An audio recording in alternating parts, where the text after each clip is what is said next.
All right, I'm gonna go and get started. I want to do some sort of like series regarding anxiety and social anxiety, and it's a very elaborate process for people that are struggling with anxiety or social anxiety.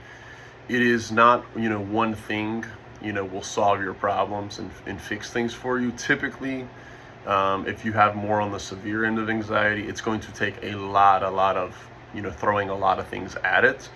And so it is going to be for people that are struggling with anxiety and social anxiety or other mental health challenges.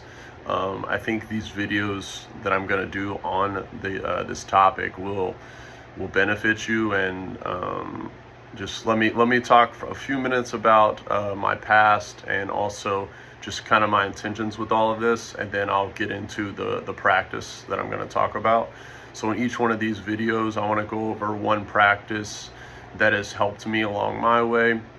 Most of these practices, they're my experiences. They're not intellectual, strictly like intellectual. It's not like I read about it and then I'm just talking about it.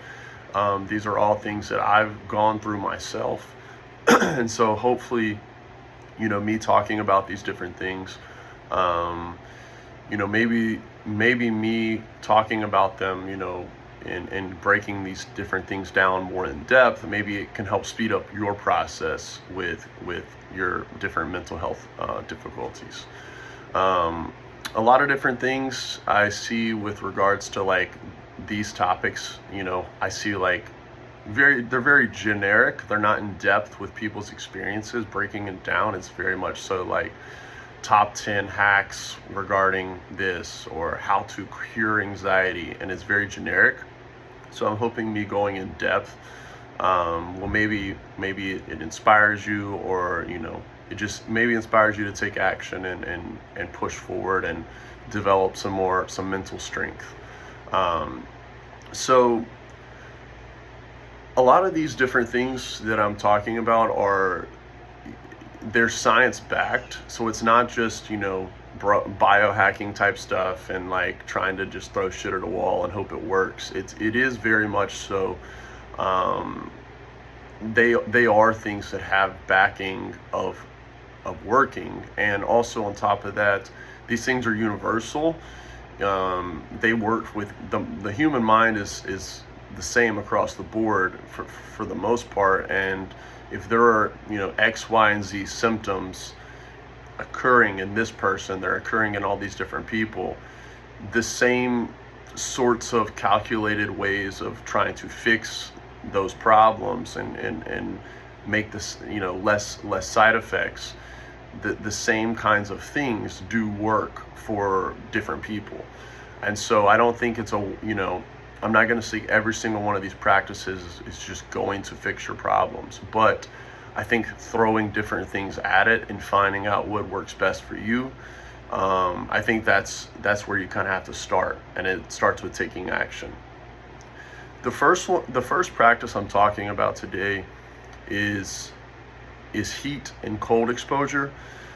And on the surface, it can sound a little bit like fitness hack, but it's a lot deeper. And I think if you listen to kind of what I have to say about it, you'll see that it's not just a fitness type thing. That's more just physical. Most people are aware of heat and cold exposure having some inflammation benefits, or different benefits. You can Google it and look all that kind of stuff up. But when it comes to the mental benefits, and the main reason one of the main reasons I do it is for my mind, and it's the resiliency and the mental strength that over time develops. And so on my journey of, in my past, I had a lot of basically my whole childhood into high school, college, and adulthood. I had a ton of different mental health issues, mostly revolved around social anxiety and anxiety. And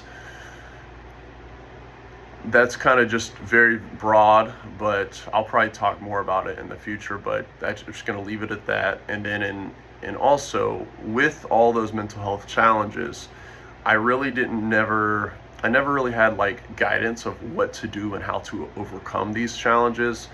And it also made me very, very weak-minded. So I was not, pushing through challenging things was not something I was really, looking forward to. Or I played basketball and I worked out and stuff, but I never was really pushing myself. I didn't have that like mental just strength to grind through something very, very challenging. And so the heat and cold exposure for me, this was actually one of the so about 5 years ago was when I kind of started my ascent of overcoming piece by piece by piece, overcoming these different challenges. The heat and cold exposure was huge for me. It was very, very important. And the reason it is because, like I said, I didn't have a built up mind. And the first time that I really dove into it was when I did just like a cold plunge, and I did it at my house, and I just kept telling myself I couldn't do it and all these different things. Long story short, I did it, and then it was very simple, but it made me realize, oh shit, I can do very, very hard things, but I've got to just put my mind to it and not back out. And that was kind of the start of me, pushing myself mentally and physically with a lot of different things. So one reason that I want to start with this also with heat and cold is because it very much so, anyone can do it. You just need access to heat or cold, a gym, sauna, steam room, or cold water. Another thing is, it seems simple, but as you start doing it, you will realize that you're not involving the mind in a lot of this. A lot of anxiety and social anxiety to figure out what's going on. You're having to dive into the mind and do all this sorting in the mind. This is purely using the body and encountering a tough situation to quiet the mind. So you're using the heat to stress your body out, or the cold to stress your body out. And then after your body is getting stressed out, when that is happening, the main thing you have to do is to breathe through the pain, breathe through the discomfort. So that is very important, because for someone who is struggling with different anxiety, social anxiety, or mental health challenges, what typically happens, the anxiety happens in a situation, the social anxiety, you get overloaded with something and you kind of have a little freak out or a spiral, or your thoughts get going wild. Whatever it is, you're in a social situation, whatever it is, typically you go into a sort of fight or flight. The breathing is more shallow, you're not thinking as clearly, your heart's beating faster, all these sorts of things. That is very, very similar as to what happens in the heat and cold. Your body is it's a controlled environment though, so it's not out in the wild. You're in your place, you're in a sauna, you're making yourself go into that situation, into that uncomfortable heat or cold. And when you're in that, all you're having to do is breathe and just breathe and breathe and breathe. That's all you're doing. What that's doing is it's helping you focus on the present moment. You're not thinking about the past or the future, which is typically what happens with anxiety. There's very little presence in the moment that's happening. And so this is bringing you to the present. And as it's doing that, it is quieting the mind more and more and more. I won't say specifically how long you should do heat or cold. You can look up different videos on that kind of stuff. It's different for every person. I would suggest when you're doing this, the first few are going to be very hard, but as soon as you get that first urge to jump out, don't do it. Take a few more deep breaths at least. That's one recommendation. Another thing is, with these practices bringing you to the present moment, all of these anxieties and things going on around you, do quiet. the only thing your mind is going to go to is how to get the hell out of this uncomfortable situation. You're hot or you're cold. How do I get out? That's all your mind is going to go to. So all the anxieties, the things will dissipate. And as that happens, the present moment, then once you leave and you get out of the sauna or the cold plunge, you just incurred a lot of pain. It was, not torture, but it's pain. It's hard to do. Afterwards, you will notice your mind is quieter for a bit. You feel a lot better. So pain and pleasure in the brain are in the same areas, and so you just incurred some pain, and then afterwards you feel better. And so I think that's a big part of it, is present moment, breathing. And what it's also doing is it's building up the mind. So on this path of uncovering and figuring out and dealing with a lot of mental health challenges, one of the most important things is resiliency and mental strength. So what this is doing, each time you're jumping into that water and the part of your brain that seeks comfort, wants to sleep in, wants to do the lazy thing, every person, even the most disciplined people, have that part of your brain. For some people, like my former self, I listened to that part a little too much, and it was not allowing me to get out of my patterns, because I did not have the strength or the resiliency. What this is doing is a very baseline. The baseline of this is what it's doing. It is allowing you to tell that part of the brain that seeks comfort, it's telling it to you're telling yourself, I'm not going to listen to that. I'm going to seek discomfort.